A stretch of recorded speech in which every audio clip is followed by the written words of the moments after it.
நாடி வரும் ஜீவனும் இல்லை, சொந்த பந்தம் யாரும் இல்லை, சூழும் ஜனம் நல்லதில்லை, உன்னை என்று இவ்வுலகில் வல்லதொரு தெய்வம் இல்லை. தடுமாறி திருக்கோயில் வந்தேன் அம்மா, அம்மா ஜெகதீஸ்வரி உந்தன் குழந்தை என்னை ஆதரி.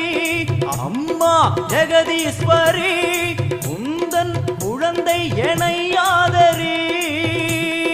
நீ வந்து தாயாக என்னை தாங்கணும், உன் மடி மீது தலை வைத்து நான் ஏங்கணும். சலனங்கள் இல்லாமல் மனம் தூங்கணும், மனம் தூங்கணும், மனம் தூங்கணும்.